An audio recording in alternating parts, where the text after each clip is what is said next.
So guys, welcome back to my channel. അപ്പോൾ Chainsaw മാൻ്റെ റെസൈൻ മൂവി ഞാൻ പോയി തിയേറ്ററിൽ പോയി കണ്ടു. നമ്മളെ വനിത വിനിതയിൽ പോയി ഞാൻ കണ്ടു. 9:30 കഴിഞ്ഞ ഷോ. നല്ല തണുപ്പായിരുന്നു, എസ്പെഷ്യലി നല്ല മഴയൊക്കെ വീണിട്ടുണ്ടായിരുന്നു. തിയേറ്ററിൽ ഞാൻ വിറച്ചിരിക്കുന്നായിരുന്നു. പറഞ്ഞു നാട്ടിലുള്ള കുറച്ച് ആൾക്കാർ ഉണ്ടായിരുന്നു കാണാൻ. അത് ഡിസപ്പോയിന്റിങ് ആയിരുന്നു. കാരണം ഈ ചെയിൻസോ മാൻ ഫസ്റ്റ് സീസൺ അത്ര അടിപൊളിയായിരുന്നു. എന്തുകൊണ്ട് ഐ മീൻ അത്ര പ്രമോഷനും ഞാൻ കണ്ടില്ല ഇന്ത്യയിൽ. അതുകൊണ്ടാണോ എനിക്ക് ഡൗട്ട് ഇല്ല. ലൈക്ക് 18+ ആണല്ലോ, അതുകൊണ്ടാണോ എനിക്ക് അറിയില്ല. സോ നമുക്ക് മൂവിനെ കുറിച്ച് പറയുകയാണെങ്കിൽ എനിക്ക് ഭയങ്കര ഇഷ്ടപ്പെട്ടു. ലൈക്ക് മാപ്പ അറിയാം, മാപ്പ ചെയ്യുമ്പോൾ നല്ല ആനിമേഷൻ ആയിരിക്കും.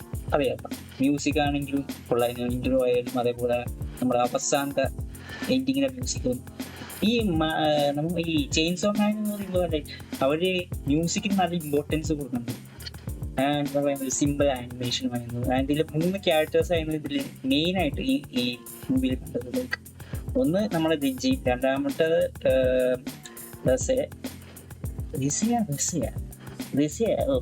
ഒരു കൺഫ്യൂഷൻ ആണ് അങ്ങനെ പറയാം. പിന്നെ ബീം എന്ന് പറയുന്ന ആളും. അത് നമ്മ ഒരു എനിക്ക് തോന്നുന്നു ഫസ്റ്റ് സീസണില് 11-12 തോന്നുന്നു. ലൈക്ക് ആ ഒരു എപ്പിസോഡിൽ ഒരു ക്യാരക്ടറിനെ കാണിക്കുന്നത് ഈ ബീം, ഒരു ഷാർക്കിന്റെ തല ഏകദേശം ഒരാൾ. സോ ഈ 3 ക്യാരക്ടർ മെയിൻ ആയിട്ടുള്ളത്. ഫസ്റ്റ് കുറച്ച് ഒക്കെ നമ്മൾ അറിയില്ല. ഫസ്റ്റ് കുറച്ച് നേരം ഒരു ബോർ പോലെ തോന്നി, ഇച്ചിരി അത്രയൊന്നുമില്ല. പക്ഷേ അറിയാം എന്തുകൊണ്ടാണ് നമ്മൾ ചെയിൻസോ മാൻ കാണുന്നത്. അതല്ല, അത് വിചാരിച്ചോണ്ടല്ല ഞാൻ കാണുന്നത്. സ്പെഷ്യലി അതിന്റെ ആക്ഷൻ, അതാണ് ആക്ഷൻ. അപ്പൊ കൊള്ളായിരുന്നു. ലൈക്ക് എനിക്ക് ഇഷ്ടപ്പെട്ടു. പറഞ്ഞ ഫസ്റ്റിലത്തെ ഒരു ചെറിയൊരു ബോറിങ് മാത്രമേ ചെറിയ സമയം. ഇതിൽ ഫസ്റ്റ് ഹാഫും സെക്കൻഡ് ഹാഫും ഒന്നുമില്ല, സ്ട്രെയിറ്റ് ആയിട്ട് ഒരു കൊണ്ടുപോയിട്ടുണ്ട്. ലൈക്ക് ഒരു ബ്രേക്കും ഉണ്ടായിരുന്നില്ല. എനിക്ക് തോന്നുന്നു 1 മണിക്കൂർ ഉണ്ടായിരുന്നു. അതുകൊണ്ട് പെട്ടെന്ന് തീർത്ത്. ഞാൻ 9:30 പോയിട്ട് 11 സംതിങ്ങിലൊക്കെ കഴിഞ്ഞു തീർത്തിട്ടുണ്ടായിരുന്നു.